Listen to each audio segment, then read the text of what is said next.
Je m'appelle Vincent Elkar, donc j'ai commencé à 15-16 ans à commencer à peindre, beaucoup sur les murs, à faire un petit peu de vandalisme, mais pas plus que ça. Je suis quand même très vite, je suis tourné essentiellement sur les pièces murales, dans les terrains vagues, dans les gros terrains vagues, dans les friches. Après le graffiti, j'ai arrêté le graffiti à peu près, j'ai commencé en 84-85, j'ai dû arrêter en 90.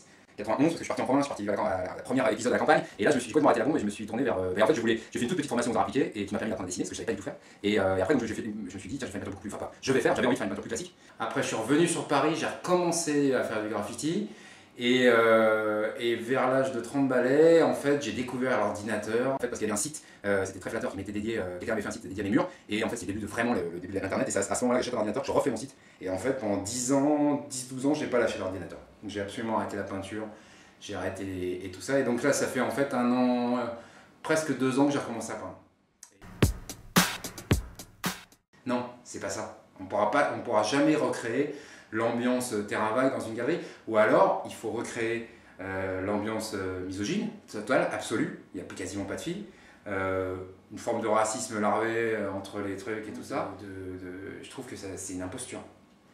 Voilà. Mais après, c'est pour ça que par exemple l'expo tag, je l'ai sûrement pas faite. Et sur la thématique de l'amour, mon Dieu, Galizia, en fait, je me suis énervé contre lui parce que, justement, là aussi, ça devait faire partie d'une interview. Dès le début, je lui ai dit, je refuse votre truc, mais ça m'intéresserait de vous interviewer et d'en parler avec vous. Il a refusé, il m'a snobé, il m'a dit oui, il n'y a aucun problème, puis après il m'a snobé, donc là, ça a été carré, j'ai dit, je vais faire ça. C'est quand t'es dans une galerie, je sais pas, tu peins et t'es inspiré par ce que tu fais sur les murs, mais de le recopier, d'essayer d'avoir quelque chose qui est... Enfin, ça peut être que décalé, quoi. Et comme c'est décalé, en général, ça perd en force, parce que ça a beaucoup plus de force quand tu arrives dans la rue. Ici, ils osent dire que c'est du post-graffiti, mais non, justement, c'est du préhistorique. Tu vois, c'est comme on en faisait il y a 25 ans, mais même peut-être 30 ans, voire peut-être 35 ans. Donc c'est hallucinant. Et si, moi, à chaque fois, quand je rencontre des mecs, vous avez remarqué, vous n'avez pas besoin de me poser quelques questions. Je leur dis chaque fois, si je vous mettais des rockers avec des grosses bananes qui twistent, vous trouveriez ça ridicule, mais l'un dans l'autre, vous êtes pareil. Vous êtes exactement pareil, tu vois. C'est aussi...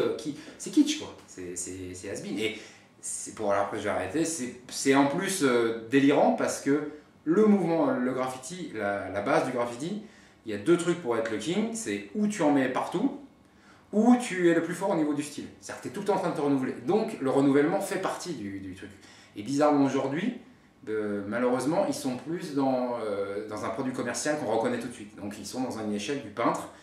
Je suis Ben, je fais toujours ma petite phrase, tu vois, je fais Armand, j'écrase mes violons.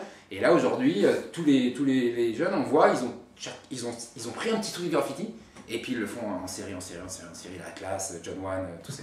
Donc c'est hallucinant, c'est vraiment, voilà, c'est même pas une question de genre. Bon, Speedy Graffito, c'est un imposteur depuis le début, de toute façon. Donc, depuis le début, c'est les premiers. C'est drôle parce que j'avais ma belle-mère qui bossait dans un truc, j'ai vu arriver, je devais avoir, je sais pas, 15-16 ans, j'ai vu arriver une plaquette publicitaire où le mec vendait déjà ses services, donc il avait déjà tout compris en. Putain, on était en 85-86, donc déjà lui, Mystique, elle a un peu fait ses trucs. Après, c'est une blague, tu vois, ce qu'elle fait, c'était.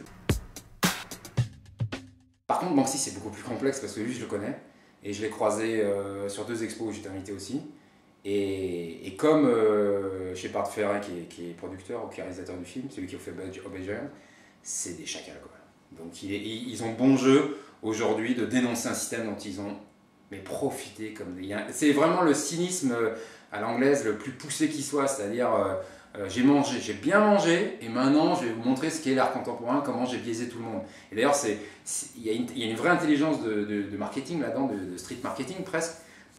Vous le montrerez où tout ça, parce que ça serait une petite bombe, mais c'est pas grave, j'assume.